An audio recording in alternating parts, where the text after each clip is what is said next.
কোন সাহায্য পাওয়ার মাধ্যমে বা কোন উজ্জ্বল ভবিষ্যৎ বা কোন কারণে জোনায়েদ সাকি এই বক্তব্যকে সাপোর্ট করতেছেন, তার এখানে গোপন এজেন্ডাটা কি, তিনি এখানে কি বাস্তবায়ন করতে চায়? প্রকাশ্যে এবং সুস্পষ্টভাবে নারী বিদ্বেষী, ট্রান্সের অধিকারের পরের কথা। ফেসবুকে একটা পোস্ট দিছিল জোনায়েদ সাকি, ওনার পোস্টের মাধ্যমে বোঝাচ্ছে যে ট্রান্সজেন্ডার, মানে হঠাৎ করে বলে না যে আমি ছোটোবেলা থেকে আমার ভাইকে দেখতেছি যে একজন পুরুষ, সে হঠাৎ করে মনে হইলো সে আসলে মেয়ে। এইটাকে উনি আসলে চাচ্ছে যে নর্মালাইজ করার জন্য। যেমন আপনার হচ্ছে সাহারা চৌধুরী আসলে নাম, উনি হচ্ছে বহিষ্কার করা হয়েছে ওনাকে। তো এইটার পরিপ্রেক্ষিতে উনি একটা ওনার ফেসবুকে যে পোস্ট দেয় যে এটা নাকি মব সন্ত্রাস, বা আমাদের দেশে হচ্ছে সকল ধর্মের নারী পুরুষ সকলের, সব জেন্ডারের মানুষের সমান অধিকার আছে। ছোটোবেলা থেকে আপনার বাসায় দেখতেছেন আপনার ছেলেকে বড় করতেছেন ছেলে হিসেবে, হঠাৎ তার 20 বছর পর 30 বছর পর মনে হইলো যে উনি আসলে ছেলে না মেয়ে। তারপর কি হইলো, সে হচ্ছে ছেলের বাদ দিয়ে ছেলে হওয়া সত্ত্বেও উনি হচ্ছে মেয়েদের ওয়াশরুম থেকে শুরু করে সব কিছু ফ্যাসিলিটি, মানে সব কিছু ব্যবহার করতেছে।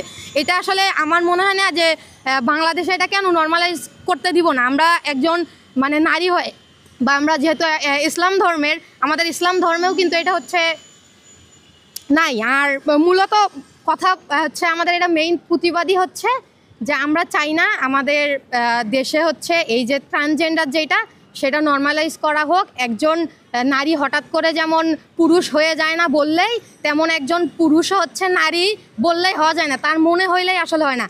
আর এই সব বিষয়গুলোকে যারা আসলে নর্মালাইজ করতে চায়, আমার মনে হয় এদের মতো বিকৃত মস্তিষ্কের লোক নাই।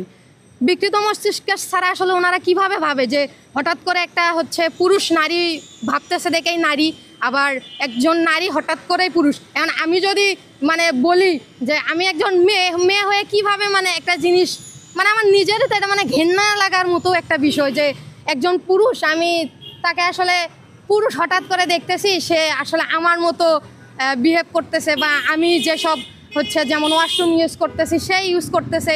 এই জিনিসগুলোকে আবার আমাদের দেশে কি করতেছে, এই রকম এই যে জোনায়েদ সাকির মতো লোকজনরা এগুলোকে নর্মালাইজ করতেছে, যেটা আমরা আসলে এটার পক্ষে না, এবং এটা আমরা সব সময় এটার প্রতিবাদ করে যাব। এমনকি জোনায়েদ সাকিকে আমরা হচ্ছে বলবো যে উনি ফেসবুকে যে বক্তব্য দিছে, যে পোস্ট করছে, এটা যত দ্রুত সম্ভব হচ্ছে পোস্টটা ডিলিট করা হোক। ডিলিট করার পর এইটা ওনার পক্ষ থেকে প্রকাশ্যে ফেসবুকে হচ্ছে ক্ষমা চাওয়া হোক। নারী হিসাবে, নারীর অধিকার হিসাবে আসলে আমাদের মনে হয় আমাদের আপনার বাড়ির মা বোন বলেন, বা আমার বাসার মা বোন বন্ধুবান্ধব সকলের আসলে এই বিষয়গুলো নিয়ে হচ্ছে একটু মানে আওয়াজ উঠানো উচিত। আমি কেন জানি বুঝি না যে আমাদের দেশে আসলে একটু যদি সামান্য অন্য কিছু হইতো, এইটা বাদ দিয়ে একদম ফেসবুক পাড়ায় থাকা যেত না, অথবা বিভিন্ন জায়গায় হচ্ছে আন্দোলন শুরু হয়ে যেত। বাট এত বড় একটা ইস্যু, যেখানে একটা ছেলে হঠাৎ করে মনে করতেছে আমি মেয়ে, আবার দেখা যাচ্ছে হঠাৎ করে আমি মেয়ে থেকে ছেলে, এই জিনিসগুলো নিয়ে কেন কথা হচ্ছে না, বা এগুলো নিয়েও আসলে কোনো পদক্ষেপ কেন নেওয়া হচ্ছে না, আমি আসলেই জানি না। এখন আমাদের এই হচ্ছে নারী অধিকার সুরক্ষা কমিউনিটি থেকে আজকে দাঁড়ানোর এইটাই কারণ, যত দ্রুত সম্ভব উনি ওনার ফেসবুক পোস্টটা ডিলিট করুক। ডিলিট করার পর এইটা